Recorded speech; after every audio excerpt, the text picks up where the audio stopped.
नमस्कार, मैं हूं लक्ष्मण सिंह राठौड़ और आप देख रहे हैं जयवर्धन न्यूज़। आज हम पहुंचे हैं धनेरियागढ़। ये रेलमुगरा की एक पंचायत है जहां हम खड़े हैं। ये धनेरियागढ़ के नाम से जाना जाता है। ये पुराना स्थल है जहां महल और इसी नाम से इस गांव का नाम धनेरियागढ़ पड़ा। और इस गढ़ की हालत यह है कि यहाँ पूरी दीवारें जीर्ण हो गई हैं, किवाड़ टूट गए हैं। अब ये महल पूर्णतया असामाजिक तत्वों का अड्डा बनकर रह गया है, जहां लोग शराब पीते हैं और मौज मस्ती कर रहे हैं और तोड़ फोड़। पूरा ये ऐतिहासिक इमारत अब खुर्द बुर्द होने के कगार पे है। वैसे ये पूरा महल अभी वर्तमान में देवस्थान विभाग के अधीन है, लेकिन देवस्थान विभाग द्वारा कोई सूद नहीं ली जा रही है। इस ऐतिहासिक स्थल के बारे में देवस्थान विभाग द्वारा न कोई प्रचार प्रसार किया गया और न ही यहाँ के गाँव के युवा पीढ़ी या नौजवान इसके बारे में जानकारी रखते हैं।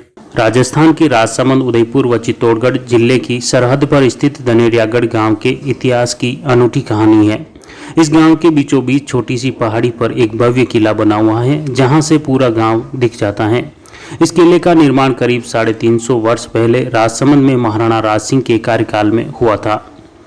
स्थानीय स्तर पर स्वरूप सिंह को गढ़ का गादीदार बनाया था, जो राजसमंद, चित्तौड़गढ़ व उदयपुर से जुड़े कोटड़ी, गवारडी, चराना, मोरठ सहित करीब 12 गांव लगते थे। करीब 12 गांवों से कर वसूल करते थे। इन गांवों में कोई भी चोरी चकारी घटना दुर्घटना की स्थिति में सारे फैसले भी यहीं किए जाते थे। यहाँ आज भी हवालात व कोर्ट बनी हुई हैं, लेकिन न तो ग्राम पंचायत धनेरियागढ़ द्वारा अब तक कोई ध्यान दिया गया और न ही देवस्थान विभाग ने कोई सूद ली। इस कारण यह गढ़ अब सिर्फ असामाजिक तत्वों का अड्डा बनकर रह गया है। गांव के श्यामलाल सुखवाल व कैलाश मंडोरा बताते हैं कि इतिहास की किंवदंती यह है कि सबसे पहले 12,000 नागा साधु यहाँ रहा करते थे।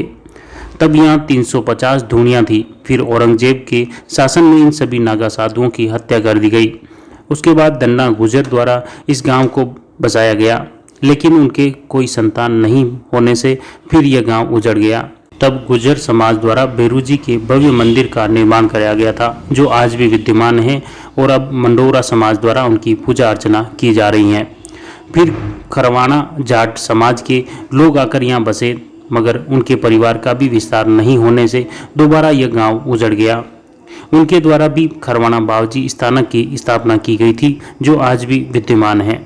इनके खेत की जमीन गुर्जर मथारा क्षेत्र में है, जो आज भी हैं। उसके बाद स्वरूप सिंह द्वारा गढ़ की कमान संभाली गई, लेकिन समय के साथ वे इस गढ़ का संचालन नहीं कर पाए। फिर इस गढ़ को मंडोरा समाज को सुपुर्द कर दिया, लेकिन मंडोरा समाज ने इस गढ़ को एकलिंग नाथ को भेंट कर दिया।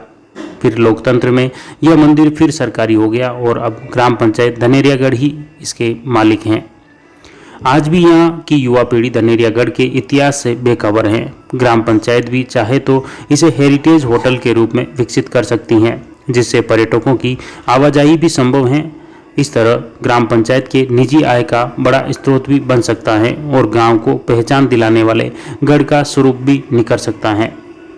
इस गढ़ में करीब 50 वर्ष तक मिडिल स्कूल का संचालन भी हुआ था, जिससे इस भवन की सार संभाल होती रही। मगर स्कूल नए भवन में शिफ्ट होने के बाद यह भवन अब सिर्फ खंडहर बनकर रह गया है।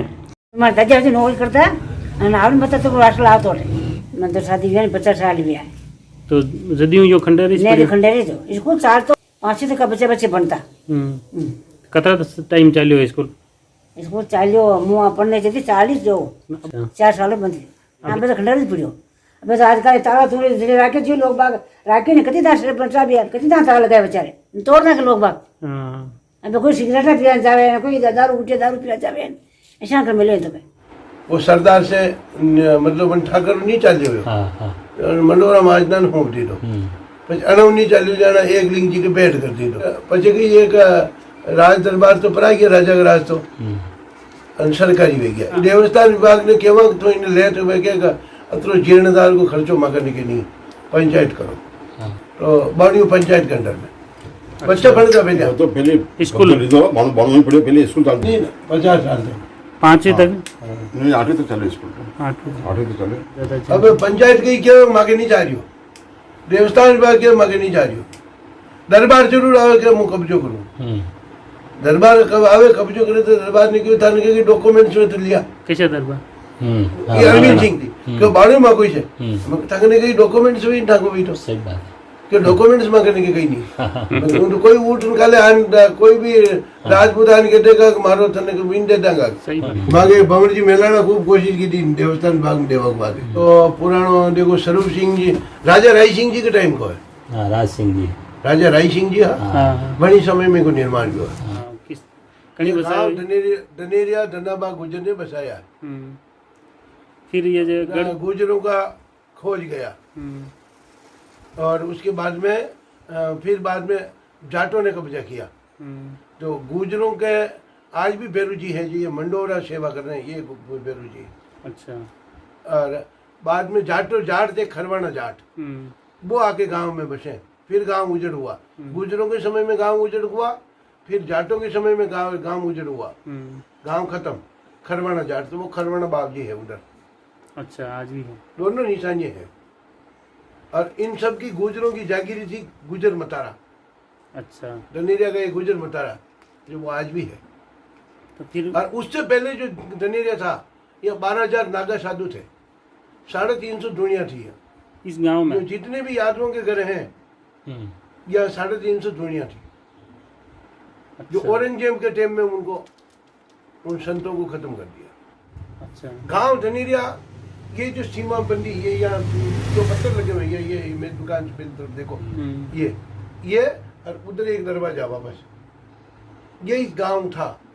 अच्छा और बाद में सब बाद में बसे ये गांव के बाहर कचेरी थी ये अच्छा ये गांव के बाहर है कचेरी मैंने आपकी दुकान है ये हाँ यहाँ मतलब वो बाबू बैठता था लिखा पढ़ी करता था कचेरी वहाँ चलती थी यहाँ से तय होता था छोटी कोर्ट मिनी कोर्ट कभी वो आवाज पड़ती और बोले फलाना हाजिर हो फिर यहाँ से वहाँ जाता वो 12 गांव लगते थे यहाँ 12 गांव की एक पंचायत थी कोटड़ी गमाड़ी चराना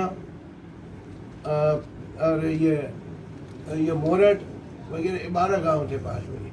अच्छा जिस किले पर चराना से आवरी माता मंदिर तक के 12 गांवों की हुकूमत चलती थी आज वही किला सुनसान है।